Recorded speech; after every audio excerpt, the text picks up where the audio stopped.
God, modern man will say, I'm not having the truth, anything impose itself upon me.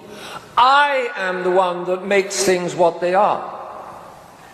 Lunacy. But pride. Modern man makes the truth. The truth is a man-made object or a man-made idea. And that's modernism in the church. And how did modernism and Vatican II and the whole official church, the new religion of the official church, the new Catholicism of the new church, how did it come into the church?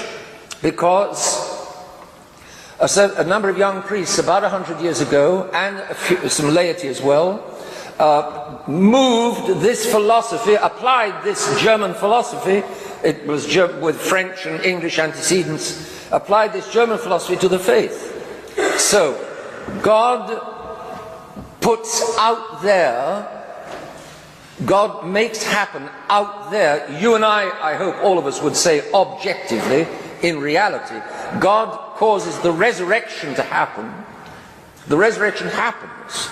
This body of a man, an ordinary, a normal human nature, body and soul, which has been on the earth, face of the earth for 33 years, this body was racked on a cross until body and soul were separated. In other words, the man died upon the cross. His body was then laid in a tomb, and 3 days after, it came out of the tomb. It rose by itself out of the tomb. It came by itself out of the tomb, rejoined, the soul and body were rejoined in a special way. You and I believe this. You and I believe it, I hope, as the Germans say, felsenfest. I hope you and I have a rock-solid belief that the resurrection was an absolutely objective and external reality. A reality outside our minds, and if our minds say, this reality is what happened, then my mind, I say, if I believe in the resurrection, then my mind corresponds to the reality, and the relationship of my mind corresponding to the reality is truth. My mind is in the truth and I am in the truth if I say the resurrection was an objective external reality. And I sing it, Credo in unum Dei. When I get to the resurrection of mortuis, I believe it. And I'm right. It is that because it did happen. It's something external and outside my mind. And I can't change it's not having happened, and no human being, and not all human beings together can change the fact that it happened. None of us can change the fact that the Lord God once took flesh as a human being, united a human nature to his divinity, and lived for 33 years like any other human being on the face of the earth. That is an objective reality. Well, the modernists will say that's an appearance of that's an appearance at that time, or else it's a cozy illusion which was built up in the early years of the Christian church, and the people say 50 or 100 years after the death of Jesus of Nazareth, they needed to believe in him, that he rose from the dead, that he was the master of death, and so this notion built up. And so, under the word resurrection, the same appearance, the same word, resurrection, the modernists put a completely different reality. Just like behind the cream of this wall, the cream color of this wall, which I can see and hear, I put the reality of, let's say, a door. I say it's a door. Similarly, the modernist comes to religion and he says, that word resurrection, you say that word means that a body, a human body that had lived and died, lived for 33 years and died in this life, actually by itself came out of the tomb, being reunited with itself. That's what you think the word means. But what I think it means is, what the word really means, he says, is that the Christians needed to feel something so good about their religion, about the founder of their religion, that they invented his having risen from the dead. So behind the same words and appearances, they put a completely different content. And that's the secret of modernism. Same thing. Is there or is there not, even before, is there or is there not a God? Today, minds are at the stage of, is there or is there not an objective truth? It stands to reason that if there is not an objective truth, there cannot be an objective God.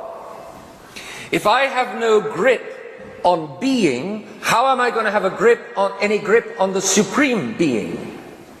If I think that being is mush at the beck and call of my mind, that my mind changes the reality as my mind wishes, if I make being into mush, obviously I'm going to make the supreme being into mush. And therefore the question of objective truth is the battleground today. It's no longer, if you like, a battle about whether God exists. It's a battle about whether truth exists. And the terrible thing in our world today, a lot of people do not believe in objective truth. Or they say they don't. And that's almost as bad. They don't believe there's an objective truth. And it's interesting that Orwell, without a grain of Catholic faith, nevertheless had the intelligence to see that the issue at stake in between the party and mankind is the question of truth. If there is an objective truth, then the party will be sooner or later undone. It will not ultimately succeed in imposing itself on reality. That's not suggested in Orwell's book, but it's what a Catholic knows, and that's the ultimate objection, if you like, to Orwell's book. However, if a mind, if there's no objective truth, then the party can and will dominate. Today, my dear friends, something just like the party, and it's the soft version. The hard version was Stalinist communism, and the soft version is globalism. And globalism is now all around us, all above us, all throughout the world, obviously. It's the continuation of communism, because communism is atheistic materialism and globalism is atheistic materialism. Therefore, globalism is the soft version of hard Stalinism. But the two of them are both driving towards a world government by, exactly like in Orwell's 1984, a world government where man is the complete master, including the master of 2 and 2 are 4. And if there are still at that time, as there certainly will be, if there are still Catholics, and even non-Catholics, who know that there is an objective reality, an objective truth, and an objective God, and if these Catholics refuse to submit to the globalist party, it may not be over 2 and 2 are 4, but it'll be over something, then persecution will take place. Notice already how the whole official church has been obliged to start coming back to the Tridentine Mass.